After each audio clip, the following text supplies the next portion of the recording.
오늘 본문에는 한 비운의 사나이가 나와요. 비운의 사나이가 나오는데 1절에 보니까 날 때부터 맹인된 사람이다 이렇게 돼 있어요.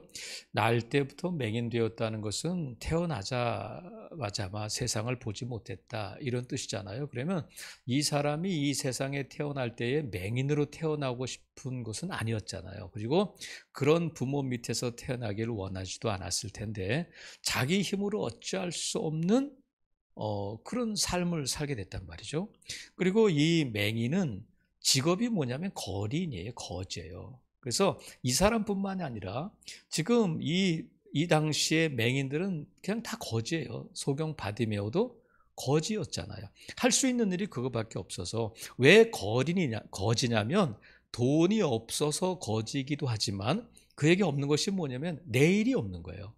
오늘 하루하루 하루사이처럼 사는 사람인데 이렇게 자기가 원하지 않는 모습으로 태어나고 자기가 원하지 않는 모습으로 살게 된 것, 이것을 어떤 사람들은 뭐라고 부르냐면 운명적이다 이렇게 불러요. 그래서 제가 이거 비운의 사나이, 슬픈 운명을 타고 태어난 사나이 이렇게 말씀드렸는데, 저와 여러분은 누구나 다 그렇잖아요. 좋은 가정에서 좋은 부모 밑에서 태어나기를 원하잖아요. 그리고 잘생기고 또 똑똑하고 그런 모습으로 태어나기를 원하지만 정말 자기 모습에 만족하는 사람이 몇 명이나 되겠어요? 나는 이런 모습으로 태어나기를 원한 것도 아니고 나는 이런 부모 밑에서 흙수저로 태어나기를 원한 것도 아닌데 나는 왜 이런 가정에서 이런 모습으로 태어나서 이렇게 살아야 할까 하고 비관하고, 어떤 사람은 원망하며 살고 어떤 사람은 그냥 적응하며 순응하며 그냥 어쩔 수 없지 뭐 이렇게 사는데, 운명이라는 것이 뭐냐면 반드시 그렇게 될 수밖에 없이 이미 정해져 있는 것. 근데 하면 어떤 초인적인 힘에 의해서 내가 발버둥 쳐도 소용없이 그렇게 살 수밖에 없도록 정해져 있는 것을 운명이라고 부른단 말이죠. 내가 원한 것도 아니고 내가 그것을 바란 것도 아닌데 이렇게 맹인으로 태어난 것 자체가 뭐 어떻게 자기 본인이 어떻게 할 수 없는 거잖아요. 그래서 이 맹인이 이름도 모르지만 이 사람이 택할 수 있는 삶의 방식은 원망하며 술 먹고 그냥 어떻게 비관하며 살든지, 아니면 그냥 순응하며 남들도 다 그래 어쩔 수 없어 이렇게 살 것인가. 그런데 이 맹인이, 비운의 사나이였던 이 맹인이 변화돼요. 이 맹인에게 기적이 일어나는데, 그것이 어떻게 기적이 일어나냐면 예수님을 만나게 되면서 이 맹인에게 기적이 나타나는데, 1절 보세요. 예수께서 길을 가실 때 날 때부터 맹인된 사람이 있는데 맹인은 못 보잖아요.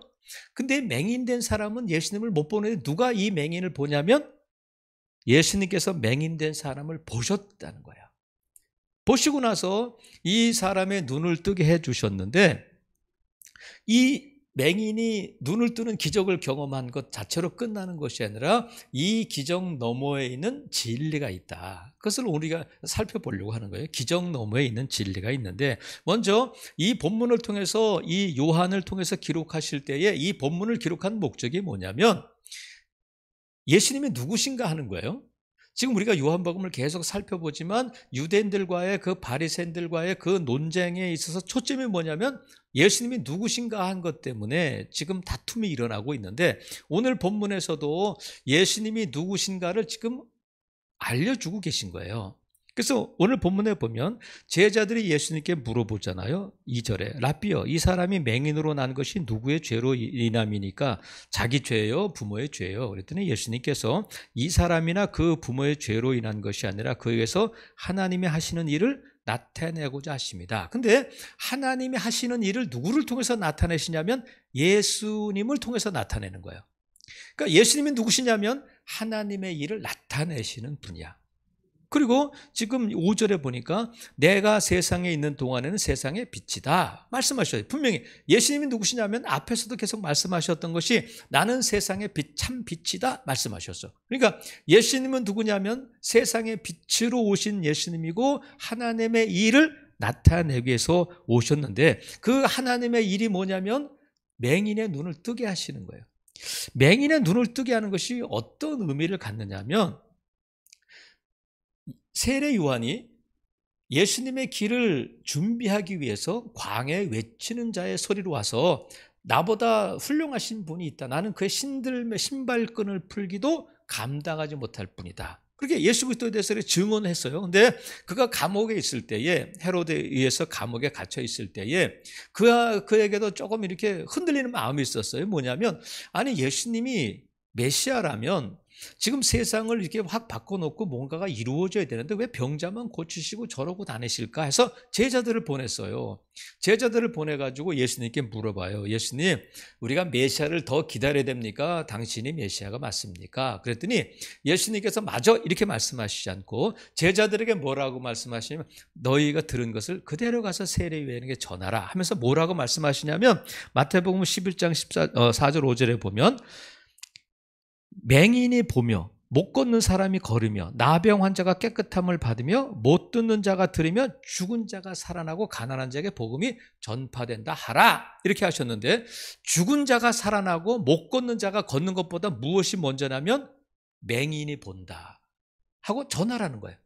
그러니까 구약 성경에는 안 못 보던 사람이 눈을 떴다는 기사는 없어요.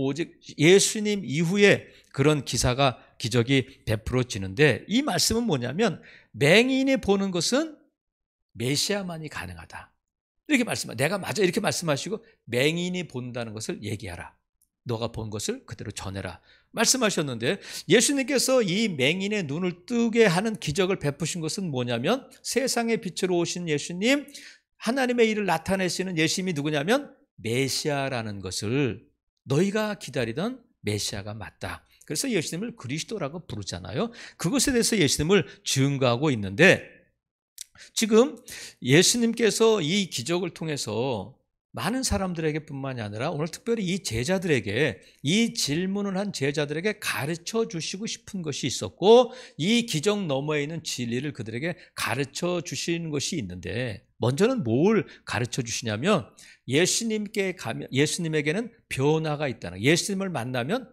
변화된다, 예수님을 만나면 치유와 회복의 역사를, 기적을 경험하게 된다 하는 것을 가르쳐 주고 계신 거예요. 이 맹인이 비운의 사나이가 지금 변화되는데, 이 운명이 변화되잖아요. 운명, 자기 힘으로 몸부림쳐도 발버둥 쳐도 바꿀 수 없는 거잖아요. 어느 누구도 눈을 뜨게 할 수 없는 그런 삶, 거리로서의 삶을 살 수밖에 없는, 이미 프로그램 돼 있는 것 같은 내일이 없는 삶을 살 수밖에 없는 이 맹인이 눈을 뜨게 됨으로 말미암아 인생이 달라지잖아요.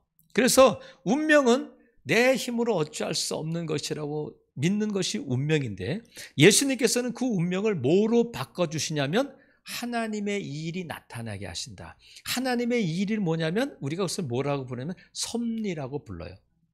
하나님은 창조주 하나님이실 뿐만 아니라 창조하신 세상을 붙들고 계시고 운행하시고 하는 것을 섭리라고 불러요. 그러니까 예수님께서 이 사람에게서 눈을 뜨게 하신 것은 무슨 의미냐면 운명을 섭리로 바꿔주셨다는 거야.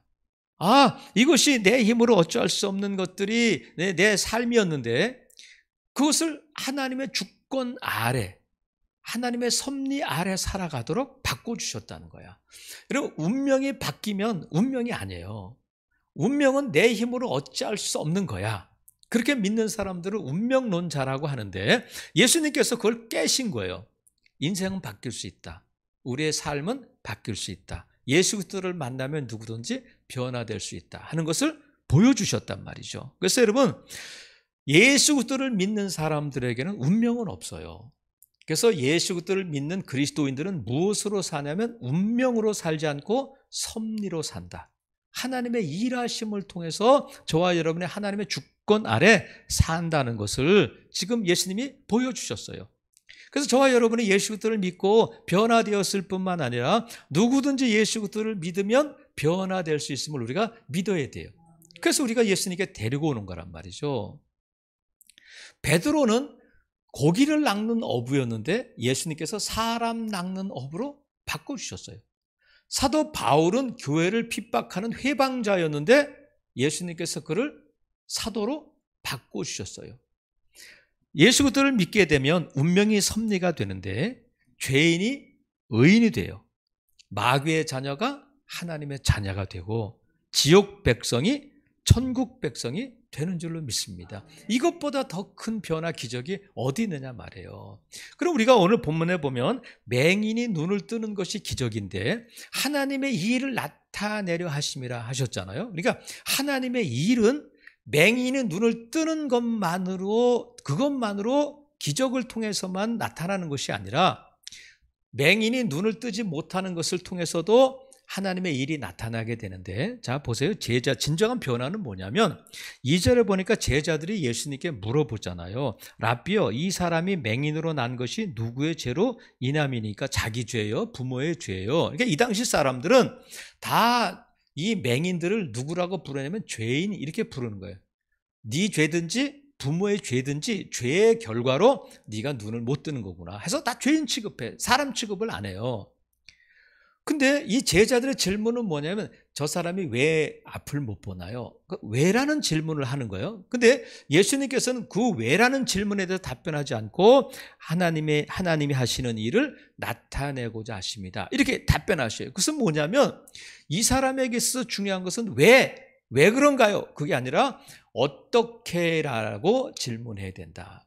어떻게 하나님의 일을 나타낼까? 그것이 뭐냐면 이 안 못 보는 것을 통해서 어떻게 하나님의 영광을 나타낼 수 있을까? 이렇게 물어야 된다는 거야. 그러니까 우리가 운명에 매이면 왜 나는 이럴까? 왜 우리 가정은 이럴까? 왜 나는 이렇게 못 살? 왜 건강? 이렇게 자꾸 왜를 물어보지만 우리의 삶에 있어서 우리가 어려움 가운데 있든지 아니면 어떤 환경 가운데 있든지 중요한 것은 뭐냐면 원인이 아니에요. 나는 왜 이럴까? 우리 가정은 왜 이럴까? 그 왜의 문제가 아니에요. 원인이 아니라 이 문제를 통해서 우리가 어떤 하나님을 경험하게 될까? 다른 말로 하면 이 고난을 통해서라도 내 모습을 통해서 어떻게 하나님께 영광 돌릴 수 있을까? 이게 진정한 변화라는 거야. 내가 예수님을 만나기 전에는 자꾸 왜 때문에 괴로웠어요? 왜 이럴까? 왜 저럴까 했는데 예수님을 만나고 나서는 우리의 시각이 어떻게 바뀌냐, 우리의 질문이 어떻게 바뀌냐면 우리의 인생을 푸는 열쇠가 무엇이 되냐, 왜가 아니라 어떻게가 돼야 된다는 거야. 자꾸 원인을 따지는 것이 아니라 내 모습 이대로라도 어떻게 하나님께 영광을 돌릴 수 있을까? 사람의 목적이 뭐냐면 사는 목적이 먹든지 마시든지 무엇을 하든지 다 하나님의 영광을 위해서 하라니까 내가 연약할 때도 내가 강건할 때도 내가 있을 때도 없을 때도 중요한 것이 뭐냐면 내 이 모습을 내 삶을 통해서 어떻게 하나님께 영광을 돌릴까? 그것이 중요하다는 거예요. 그래서 우리가 앞서 찬송을 불렀지만 이 페니 크로스비 여사는 생후 6개월 되었을 때에 눈이 아파서 병원에 갔는데 이 의사가 실수를 해가지고 실명하게 됐다고 그래요. 자기가 원해서 병 고치러 갔다가 두 눈이 안 못 보는 맹인이 돼버렸어요. 그리고 1살 때에 그로부터 6개월 뒤에 어머니가 세상을 떠나서 누구 손에 자랐느냐면 외할머니 밑에서 자랐다고 그래요. 근데 외할머니가 아주 신심이 좋은 신앙인이었기 때문에 이 크로스백에 계속 믿음을 가르쳐주고 말씀을 가르쳐주고 했다고 그래요. 그래서 이 크로스비가 어떤 사람 말에 의하면 9,000편, 10,000편, 12,000편 이렇게 말하는데 대충 한 1만여 편의 찬송시를 썼다고 그래요. 여러분 말이 1만여 편이지 안 못 보는 그가 1만여 편의 찬송을 써서 우리가 지금 나의 영원하신 기업, 인내하신 구세주여 이런 것들이 다 이 크로스비 여사가 작시 작곡한 곡들인데 이 크로스비 여사가 그랬다고 그래요. 누군가가 눈을 뜨면 제일 먼저 뭐를 보겠습니까? 이렇게 물어봤더니 하나님이 제게 시력을 주신다 해도 저는 받지 않겠습니다. 세상에서 더럽혀지지 않은 눈으로 가장 먼저 하나님을 보겠습니다. 이렇게 고백했다는 거예요. 내가 눈을 뜨자마자 제일 보고 싶은 분은 하나님이십니다. 주님이십니다. 그랬다는 거예요. 그러니까 내가 앞을 못 봐서 낙심하고 절망하고 원망하며 사는 삶이 아니라 앞을 못 보는 사람도 얼마든지 하나님의 영광을 위해서 살 수가 있는데 그것이 예수 그리스도 때문에. 만약에 크로스비 여사가 예수님을 못 만났다면 어떻게 됐겠어요? 우리가 그것은 알 수가 없지만 하여튼 예수님을 만나서 이 크로스비 여사도 눈을 뜨지는 못했지만 그가 하나님의 영광을 위해서 살았다는 거야. 우리가 늘 왜에 대해서 저와 여러분이 예수를 믿고 운명을 따라 사는 자가 아니라 하나님의 섭리, 하나님의 주권 아래 있는 것을 믿는 자가 되었다. 이것이 저와 여러분에게 임한 가장 큰 변화인 줄로 믿습니다. 지금까지 그랬다면 앞으로도 우리가 그렇게 살아야 할 줄로 믿어요. 이것이 기적 너머에 있는 진리이고, 또 하나의 진리는 뭐냐면 예수님께서 가르쳐 주신 것이 있는데 4절 보세요. 때가 아직 낮음에 나를 보내신 이의 일을 우리가 하여 하리라. 밤이 오리니 그때는 아무도 일할 수 없다 말씀하시면서 낮이 있고 밤이 있다. 때가 있다는 거예요. 기적 너머에 있는 진리, 그것이 뭐냐면 우리 인생에는 때가 있다. 하루는 낮이 있고 밤이 있어서 낮에는 일하고 밤에는 쉬는데 일하지 못하는 밤이 온다는 거야. 이 말씀은 예수님께서 이 땅에 언제까지나 계신 것이 아니라 이제 곧 십자가를 지실 것을 암시해 주시는 말씀인데, 우리 인생에도 마찬가지잖아요. 우리가 언제까지나 이 세상에 사는 것이 아니라, 우리가 언제까지나 청춘, 건강 뭐 이렇게 살 수 있는 것이 아니라 연약해질 때가 있다. 이 세상을 떠날 때가 온다는 거예요. 그런데 그것을 너무 잊어버리고 준비 없이 그렇게 사는데, 예수님께서 지금 이 때를 가르쳐 주시는데, 예수님께서는 지금 이 맹인을 고쳐주시는 때예요. 하지만 십자가를 지시고 부활하시고 승천하시면 이제는 만날 수 없잖아요. 저와 여러분이 생각보다 일할 수 없는 밤이 속히 온다. 우리 찬송도 있잖아. 일할 수 없는 밤이 속히 온다. 그러니 어떻게 하라는 거예요? 일할 수 있을 때에 우리가 일을 해야 돼요. 우리가 사람들을 만나면 남편에 대해서 아니면 친구들에 대해서 누군가에 대해서 이런 말을 종종 하잖아요. 있을 때 잘해. 이렇게. 있을 때 잘해. 남편 있을 때 잘해. 아내 있을 때 잘해. 뭐 이런 말이기도 하지만 저와 여러분에게 시간 있을 때 잘해야 돼요. 건강 있을 때 잘해야 돼요. 평안할 때 잘해야 돼요. 돈 있을 때 잘해야 된단 말이야. 있을 때 잘해야 돼요. 없을 때는 뭘 하겠어요. 하지만 우리가 있을 때 잘해야 되는데 하나님께서 우리에게 주신 것을 가지고 뭘 할까? 우리가 먼저 첫 번째 살펴본 것처럼 하나님의 영광을 위해서, 주님의 몸된 교회를 위해서, 주를 위해서 내가 할 일이 무엇인가? 그것을 해야 된다는 거야. 내가 정말 나이 들어서 몸이 연약해지면 할 수 없는 때가 있잖아요. 시간 있을 때, 건강 있을 때, 믿음 있을 때, 평안할 때 우리가 주님의 일을 해야 될 줄로 믿어요. 그래서 시편 90편 10절에 보면 솔로몬의 모세의 시가 나와요. 근데 모세가 뭐라고 시를 쓰냐면, 우리의 연수가 70이요 강건하면 80이라도 그 연수의 자랑은 수고와 슬픔뿐이요 신속히 가니 우리가 날아가나이다. 날아간다는 거예요. 저와 여러분이 다 이제 60이 넘으면 60km로 달린다고 그러잖아요. 70이 넘으면 70km고. 근데 어렸을 때는 빨리 어른이 되고 싶다. 애들은 그래요. 근데 어른이 되면 쏜살같이 가거든요. 여러분, 우리가 지난해 코로나 벌써 2019년, 2022년 초반부터 코로나가 왔을 때 이렇게 2년이 후딱 지나갈 줄은 어떻게 알았어요? 지금까지 우리가 살아온 날들을 보면 눈 깜짝할 사이 지나간 것 같잖아요. 앞으로 우리의 삶은 더 빨라질 텐데 때가 있음을 우리에게 말씀하셔요. 일할 때가 있고 쉴 때가 있다는 거예요. 낮이 있고 밤이 있다. 여러분, 우리가 할 수 있을 때에 주님의 일에 힘쓰는 저와 여러분 될 수 있기를 주님의 이름으로 축복합니다. 예수님께서 이 기적을 통해서 가르쳐 주신 거야. 나는 낮이, 때가 아직 낮이라 내가 나를 보내신 이 일을 우리가 하여야 하리라. 예수님뿐만이 아니라 우리가 해야 돼. 우리가 해야 된다 하면서 하나님의 하시는 일을 나타내 보여주신단 말이죠. 그래서 에베소 5장 16절에 보면 이런 말씀이 있어요. 세월을 아껴라. 누구에게나 똑같이 24시간이지만 어떻게 아끼느냐에 따라서, 우리가 여러분 60을 모세의 시처럼 70을 살고 80을 살고 요새는 웬만하면 90세를 넘어가잖아요. 90세를 넘어가지만 무엇을 하며 살았는가? 그것이 중요해요. 근데 우리의 삶은 생명책에 기록되는 삶이야 하는데, 생명책에는 뭐가 기록하냐면 주를 위해서 믿음으로 산 것만 기록된다. 믿음으로 산 것만. 은퇴하신 목사님 만났더니 그래요. 조 목사님, 저는 요새 마음에 정말 와닿는 말씀이 있어요. 어떤 말씀이요? 제가 좀 주의 깊게 들으려고 했더니 세월을 아끼라는 말씀이 가슴에 확 다가온다는 거야. 근데 그 목사님은 지금도 사역을 하시고 열심히 목회하셨던 분이에요. 근데 저에게 그러시더라고요. 조 목사님, 하나님의 말씀이 요새 정말 가슴에 와닿는 말씀이 있어요. 세월을 아끼라는 거라는 거예요. 여러분, 있을 때 잘할 수 있기를 바라요. 우리가 아껴야 할 시간이 있을 때, 아껴야 할 재정이 있을 때, 아껴야 할 건강이 있을 때 주님의 일에 힘쓰는 저와 여러분 될 수 있기를 바랍니다. 그래서 우리가 기적을 통해서 주님께서 우리에게 가르쳐 주신 것이 때가 있다. 첫 번째는 변화가 있다. 때가 있다. 그리고 또 한 가지 예수님께서 가르쳐 주신 것이 뭐냐면 순종이 있다는 거야. 순종이. 자, 보세요.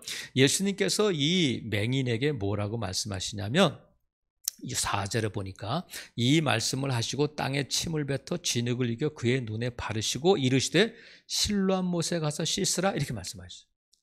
실로암 못에 가서 씻으라 하시니까 씻고 밝은 눈으로 왔는데 사람들이 물어봐요. 야, 너 여러분 보세요. 사람이 눈을 감은 사람으로 있다가 인상 쓰고 있다가 눈을 떠지면 다른 사람처럼 보일 거 아니에요. 그래서 사람들이 이제 헷갈리는 거야. 아니, 저게 맞아? 아니잖아. 그랬더니 이 사람이 뭐라 하면 9절에 내가 나 맞아요. 내가 그 사람 맞아요. 내가 눈 못 보다 지금 눈에 보게 됐어요. 그랬더니 사람이 물어봐. 10절. 그들이 묻되 그러면 내 눈이 어떻게 떠졌느냐? 너 어떻게 된 거야? 그랬더니 11절에 대답하되 예수로 하는 그 사람이 진흙을 이겨 내 눈에 바르고 나더러 실로암에 가서 씻으라 하기에 가서 씻었더니 보게 되었어요. 복잡하지 않잖아요. 가서 씻어라 해서 가서 씻었더니 눈이 떠졌다는 거야. 여러분, 진리는 간단 명료해. 진리는 복잡하지 않아요. 가서 씻으라 하셨더니 내가 가서 씻었더니 보게 되었다는 거야. 근데 예수님께서 소경 바디메오는 이렇게 하지 않으셨어요. 말씀으로 고쳐주셨어요. 말씀으로 눈뜨게 하셨어요. 근데 예수님께서 이 맹인에게는 진흙으로 침을 뱉어서 진흙을 만들어가지고 굳이 뒤에 있는 다음 주에 보겠습니다만 안식일 논쟁이 일어나도록 그냥 안식일엔 진흙을 이기는 것이 죄가 되거든요. 그걸 해가지고 눈에 바르시고 실로암에 가서 씻으라는 거야. 아니, 그냥 씻어도 되는데 굳이 이거 진흙을 바를 때 눈이 떠진 게 아니잖아요.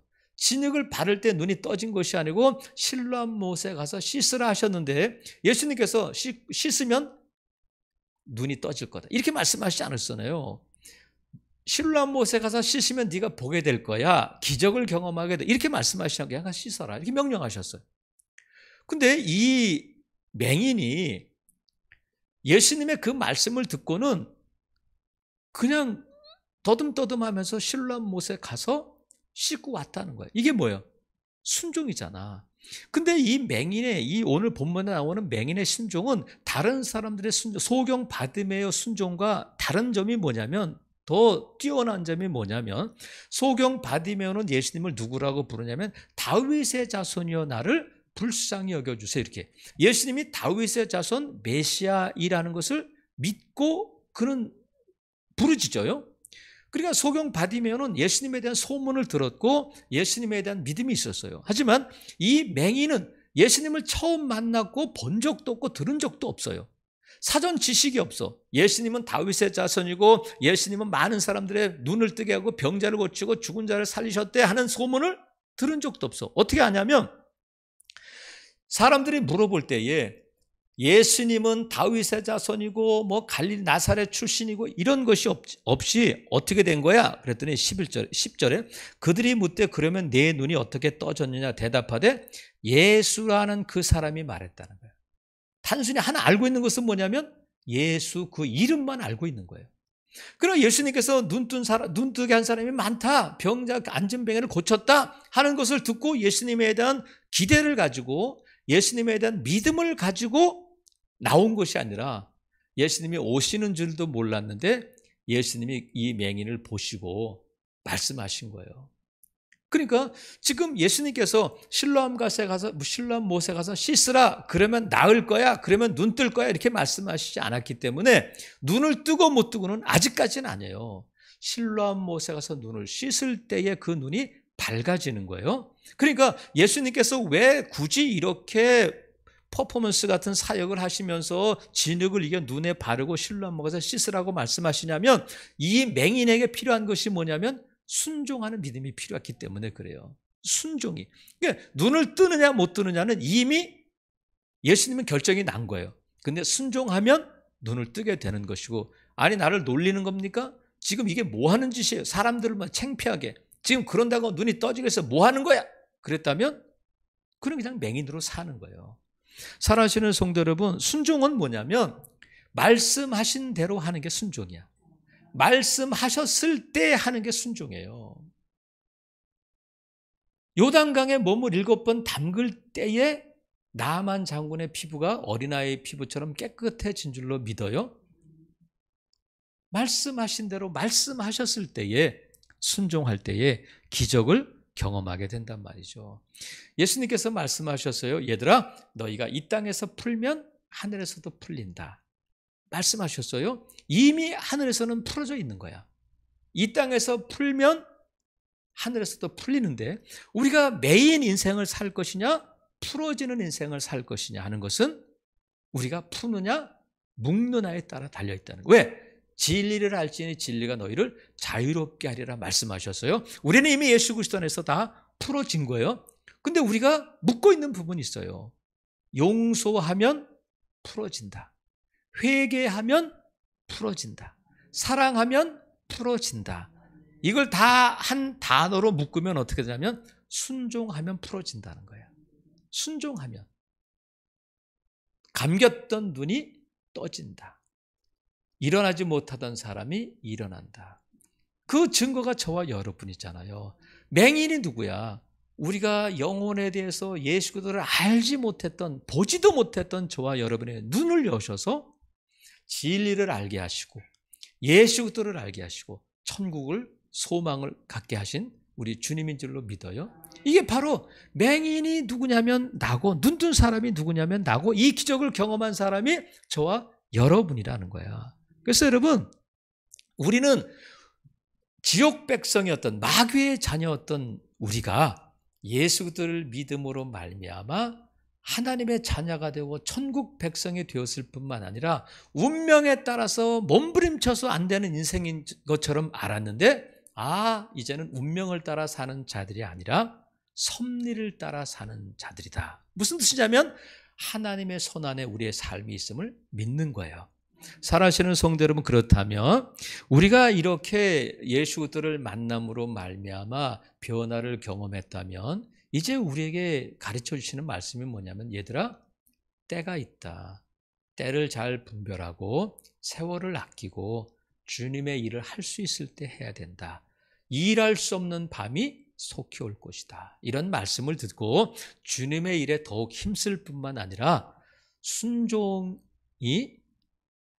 우리 인생을 푸는 열쇠가 된다 하는 것을 믿으시고, 여러분, 말씀에 세월을 아끼고 말씀에 순종함으로 하나님의 하시는 이 일을 증거하는 복된 성도들 되시기를 주님의 이름으로 축복합니다. 아멘.